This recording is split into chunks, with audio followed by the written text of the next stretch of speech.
Thank you, Mr. Uday Kotak ji, the President of Confederation of Indian Industry.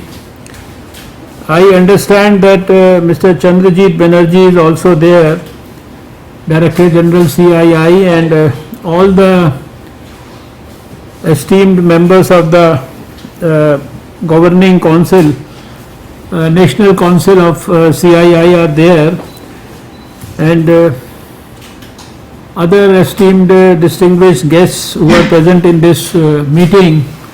So let me first of all express my sincere gratitude to CII and all the members of the National Council for number one, giving me the opportunity of being with you and talking to you, interacting with you, and then of course the way you have promised and offered your wholehearted support on behalf of the Confederation and the members for ensuring success in the delivery of vaccine to millions of Indians in the ensuing months in 2021. So just to give you a brief overview of where we stand about around this COVID issue, and just a brief recall of the sequence of events that have taken place during the last many months. You see, for us in the Health Ministry, we are into the 11th month of our fight against COVID. If you would recall that earlier also I had spoken to the members of the Confederation during the course of this pandemic. So just to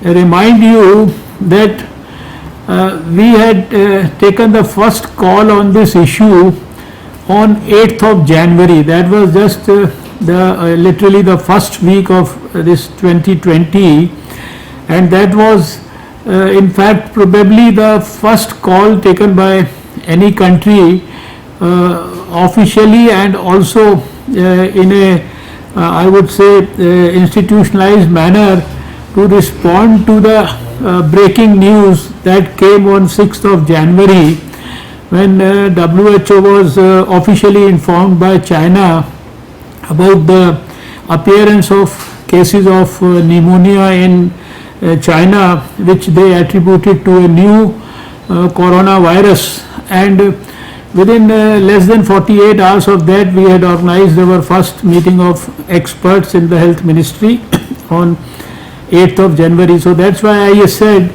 that on 8th of November we had literally completed 10 months of our struggle against COVID, and we are into the 11th month now.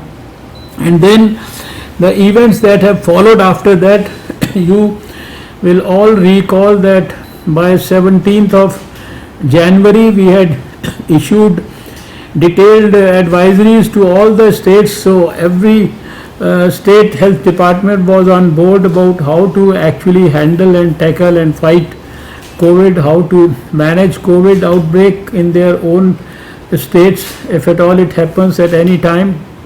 And then immediately on the same day, 17th of January, we had started our point of entry surveillance. We had geared up our community surveillance activities, and then you will recall that we got our first case on 30th of January, and then after we got our first case, immediately the Prime Minister had constituted a group of ministers headed by the Health Minister, and this group of ministers with other ministers and other senior bureaucrats in the government has met almost over 20 times in the last 10 months.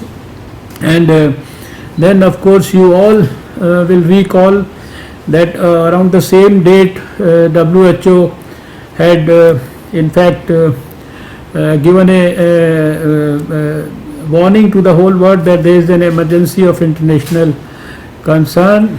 And then in the month of March, a pandemic was declared on probably on 11th of March or something. It was given the definition that it's a pandemic involving many countries, and then you would recall that the country under Prime Minister Narendra Modi ji took a very bold decision of enforcing a lockdown, and before the lockdown there was that innovative experiment, a brainchild of our Prime Minister, about that Janta curfew on 22nd of March, where there was a voluntary participation from every Indian, and then a felicitation to all the health workers of the country at 5 o'clock on 22nd March. And then during the course of the lockdown, there were 5 studies of national and international standards where they all inferred that the lockdown could save millions of cases from happening, or could save many lives which could have been lost. And then when there was a time to take a bold decision to start unlocking, when we had all those issues related to economic crisis, people were losing jobs, people were finding it difficult to make their both ends meet, and so many problems came during that period. There was the crisis due to Tablighi issue during the middle of March. There was a crisis around the migrant laborers. So many things have happened all these years. So the government took the bold decision of a lockdown also. The government took the bold decision of an unlock also, when it was necessary to strike a balance between what I would say that saving people's lives from COVID, and also to ensure that we are taking care of the economic issues, the livelihood issues, and all the issues of people's day-to-day requirements in their public and personal life. So that balance could be struck because we started with an unlock activity in a graded manner, and right from the very beginning the government has adopted a proactive and a preemptive strategy. And also you would recall that very proactively everybody rose to the occasion. It's you see, you all also rose to the occasion when there was a need, and everybody in the government, you see, it was not only the health department which was working to fight COVID, all our scientists rose to the occasion. And this is the same country where during the month of February or March we used to hear you see noises around you see shortages of PPE kits, shortages of labs and the testing kits and the N95 masks and ventilators and all those things. But the same country within a couple of months could ensure that by hand holding of people and for startups, for the young budding entrepreneurs, or for the established people, the government did its best to make sure that the same country developed a capacity where we were producing a few lakh PPEs every day. We started producing ventilators in the country. We started you see exporting some of the drugs to over 150 countries. We started exporting N95 masks, and for a country where we started our journey with one lab, and the test that we talk about these days, a couple of years back, just to give you an idea, we used to send these swab samples to the laboratory in America, that's the Center for Disease Control, and these samples used to be airlifted. And when we started our journey in March, February, we started with a single lab. Today when I talk to you on 20th of November, we already have 2,116 laboratories in the country. You travel around 3 kilometers anywhere in the country and you can get a lab. in 97% of India right now where you can have a COVID test done. In the initial phases, we were forced to, in fact, you can say, import these testing kits from other countries, and now maybe we have validated more than 1,000 kits in our own country. The prices of all these things have gone down so significantly. There is a RT-PCR test, there is an antigen test, there is an antibody test. So many things have, and the scientists also simultaneously have worked around the clock. We were amongst the first few countries in the whole world where we could isolate the virus, and then after isolation now we have already done genome sequencing of over 2,000 viruses in the country. We have a number of biorepositories where we have stored 40,000 samples of the virus for research by our scientists, for young scientists, for startup people, and for everybody, or for the industry, for whosoever wants to do research on the COVID virus. So the things have drastically changed, and we could overcome all these difficulties of various problems all across the country. We had problems in many big states, they had been major problem areas for the country, and but right now, because of the joint efforts, because it's not only the government or the whole of government approach, it is also the whole of society approach. When millions of our poor people were struggling to actually make even basic requirements like food available for them, hundreds and thousands of non-government organizations, well-meaning NGOs, they all stood up and they started helping, supporting. I remember having spoken to a few thousand NGOs on the with a video conference with the help of Niti Aayog during the course of this pandemic. When there was a need to handle the migrant laborers, the country could send them to their native places. Almost 65 lakh of these were sent to the native places by with the help of the railway ministry and by buses and all. So it is just a brief recall of so many things that have, and then the Prime Minister right from the beginning has been monitoring at the highest level. He has been doing all video conferences with the chief ministers continuously. I have been doing video conferences and telephonic calls and continuous communication with the health ministers of the country, the cabinet secretary, the health secretary. They have also been in touch, and we have been in touch with the so many organizations in the country to make sure that we are fighting the war against COVID as one single unit.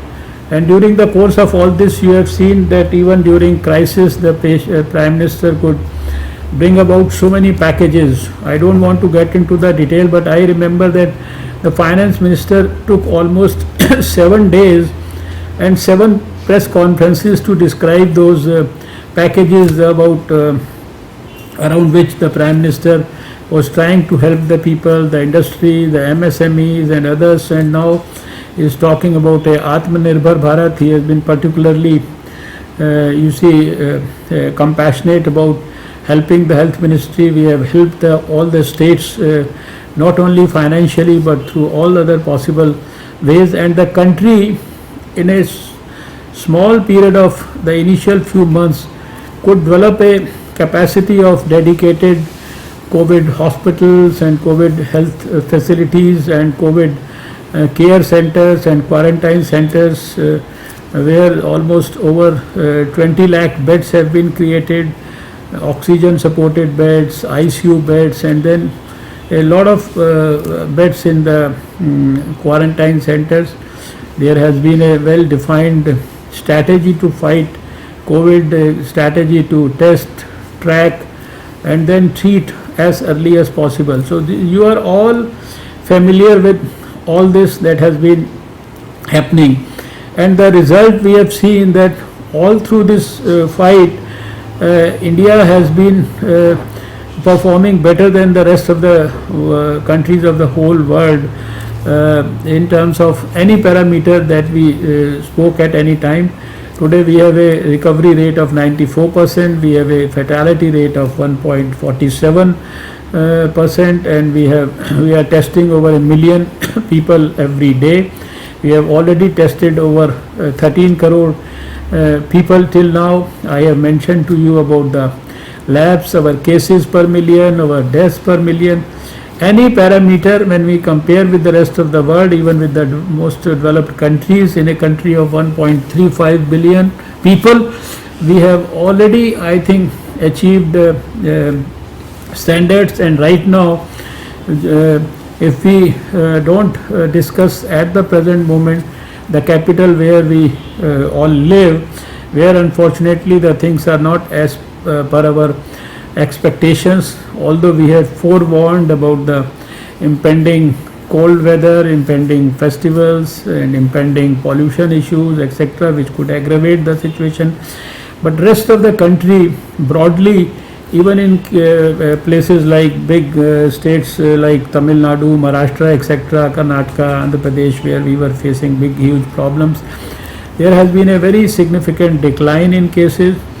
We used to have almost 10 lakh active cases in the country. Now we have close to 4 lakh, 4.5 lakh active cases. Similarly, every day we were getting something like, a few weeks back we were getting something like 90,000 to 1 lakh cases per day. Now we are getting close to 50% of that, less than 50% of that. So broadly things appear to be under control.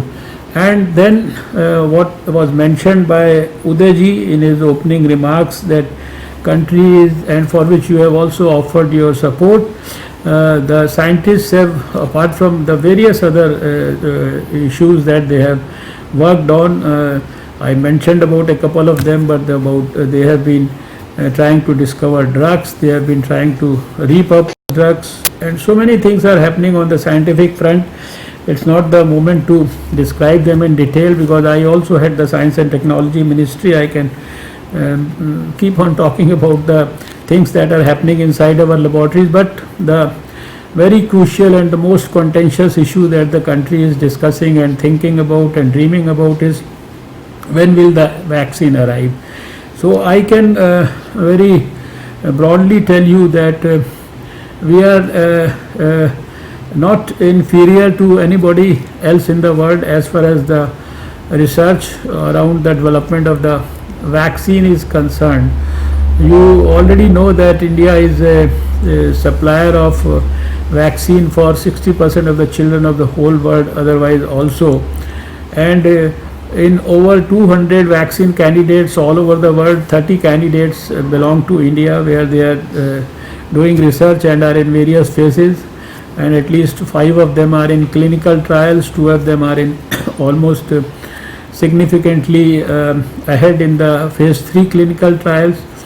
And if I have to give you in one sentence, I think briefly we expect that in the next year, maybe in the first few months of the next year, we should be getting vaccine in our hand, and we propose and hope, and with the reports that we are getting, we intend to immunize around 25 crore to 30 crore people by the month of July, August. That's our intention and that's our plan, and that's what I think we expect, with availability of 400 to 500 million doses by the various people that we are negotiating and trying to have a feel about the whole situation. So I am so happy, and there is so much happening inside our ministry for not now, but even for the last 2-3 months, around the planning for delivering these vaccines to the people of India.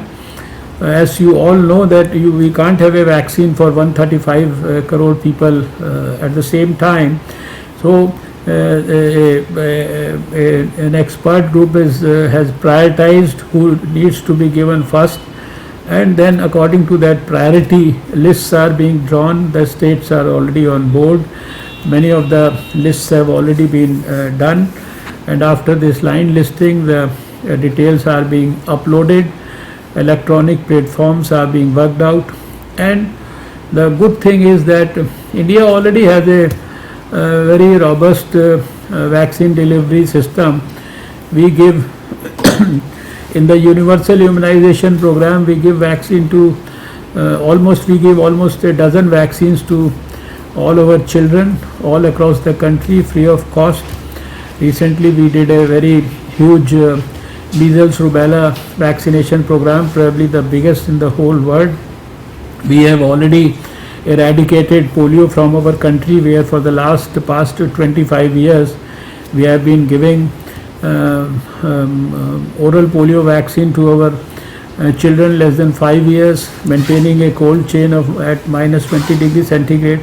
So we have enough of experience, but for the new venture that we are proposing to have in 2021, we have identified the possible and the potential gaps, and we are in fact ensuring that we are taking care of all those gaps right now, so that we could deliver the vaccine very smoothly. And of course an offer of support from organizations like yours, 125-year-old Confederation of Indian Industry, I think that means a lot to us. So many big organizations have already approached us. We have had meetings with them, that how can they actually help voluntarily to ensure the delivery of these vaccines, because of course the vaccinators etc., they will all be official people, and they all have to be trained. Training programs are also simultaneously taking place about it. So I would like to hear from you what is and how you would actually propose to help us, and then once you are keen to help us, we would certainly like our expert groups also will have discussions and deliberations with you, and we would like to institutionalize the mechanism through which you would like to help the government. And every offer of help of any nature, in any form, at any time, at any place, by any number of people belonging to CII would be very heartily welcomed by the government. And I fondly remember that India could achieve polio eradication because I know that in '94 there was so much of support from organizations like yours and Rotary International and PhD Chamber of Commerce. So many means I don't want to get into the details of that. I had the support of over 400 organizations in the city of Delhi itself in 1994. So I have a good amount of pleasant experience and feelings about the support that society has the potential to make a government program run smoothly and successfully. So that's all about it, because we have limitations of time, but I thought let me give you a brief overview of a sort of recalling and just rewinding the whole 10 months journey that we have all been together. No doubt we unfortunately lost a few thousand people in this. We lost a few hundred COVID warriors, our esteemed health professionals who have been working relentlessly, tirelessly during these 10 months with utmost commitment, spirit, dedication. And I always say hats off to the mothers of these COVID warriors, because there is not a single mother in the country who has stopped or who has asked his children not to be COVID warrior anymore, because everyone is seeing how the COVID warriors are also losing their life. But to protect our lives, our doctors and nurses and other paramedics, they have been leading from the front and even risking their own lives. So occasions like this are moments when we pay our tributes to these COVID warriors also. So that's all I think I would love to say at this moment. Maybe at a future meeting we could have further detailed talks and discussions. I was told that some of you wanted to interact, some of you wanted to express some opinions or suggestions, or maybe you have some queries about what the government's intentions are. So I hand over the floor back to Mr. Uday or Mr. Chandrajit, whosoever is conducting the proceedings.